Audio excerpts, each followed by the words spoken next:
Hey guys, as Professor Ruby said, my name is Zach, and I recently attended a summit in Raleigh called the Internet Summit. So basically, just to give you a little background about what the Internet Summit is, it's a big marketing conference where several marketing professionals get together, they present keynotes and talk and do various things of that nature. But the most important thing that I noticed during my time at the Internet Summit was that it's practically a CRM playground. So kind of just to go into that a little bit further, when I'm talking about CRM in this perspective, I'm talking more about just customer relationship management and the process of maintaining and furthering your relationship with your customers and potential customers. That way you may nurture leads and hopefully generate sales and lifelong customers.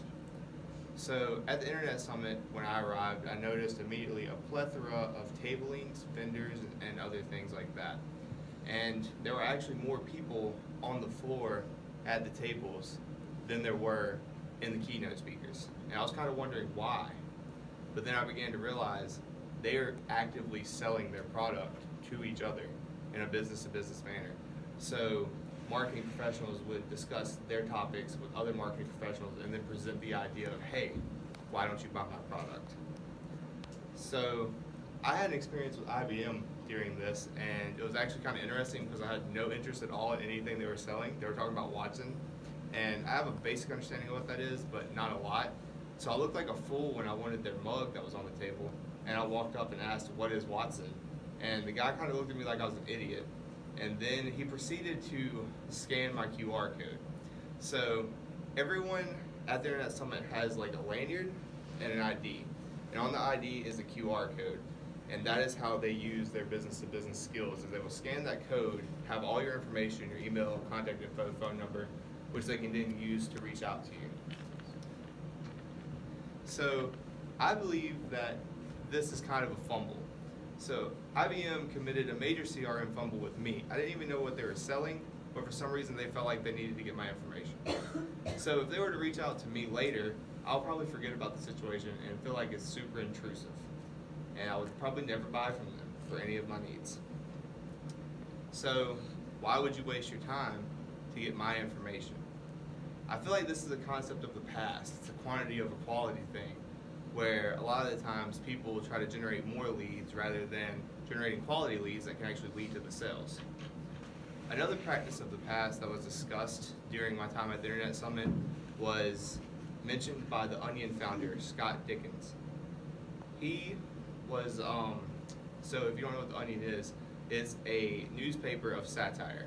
And his focus back in the day when he first started the Onion was to just hammer home ridiculous ideas in order to catch attention. So in today's day and age, it's impossible to catch attention with your ridiculous ideas because there's so many of them out there. There with Instagram, social media, and Twitter, I'm sure you all see the crazy rants and rigmarole that's all over the internet. So in order to stand out now, the Onion has adapted to an online platform where they curate their content specifically to their customers' needs, and they've even extended into a branch called the AV Club, which focuses on actual real content versus the satire. With this in mind, the Onion still remembers its roots though and creates satire articles like the one seen in the picture where they named Kim Jong-un the sexiest man alive. That's a joke, guys. So now in the present, marketers are finally realizing that a solid relationship with one customer can generate more revenue than a crappy relationship with 100 customers. So if you have a bunch of people that are only buying on sale, you're not going to be able to generate a lot of profit off of those people. But if you have one diehard that buys your product once a week, then you're going to be killing it. So people have begun to practice different methods with this, and they've come up with various ways to do that through Instagram and stuff like that nature.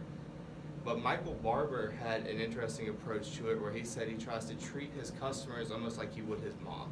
So he doesn't be like, hey, I listen to everything you say, et cetera, but he's talking about treating them like family. He said he always makes time for his mom no matter how busy his life is, and you should do that to your customers. So if you always make time for them and treat them like family, this will allow you to actually hear them out, hear their problems, and assess them. Too many companies are given free information daily through Yelp and online reviews, and yet do nothing with it.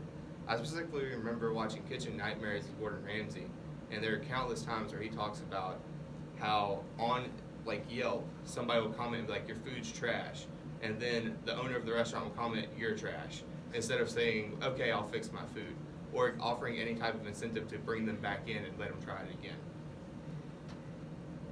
So as we lean into the future of CRM, I think it's really starting to lean towards technology. So I kind of mentioned Instagram periodically through this presentation, and most people enjoy that curated content that seems specific to them. But one thing I took away from the Internet Summit was, I think, the future of CRM, which is Amazon Alexa. This device can gather your customer feedback at any time because it's always listening. So, for example, if a husband and wife are sitting there and talking about, oh, we really want to buy a boat, well, Amazon Alexa could potentially suggestive sell you a boat, and then also suggestive sell you tons of accessories to go with it, fishing rods and stuff like that. So not only will it know that you're interested, but it will know that you want to purchase, it will let you purchase, and then suggestive sell to upsell to you. So with this in mind, I think it's time to embrace the future, and as marketers, it's time for us to start using these technologies so we can be ahead of the curve when it does approach. Thank you for coming to my TED Talk.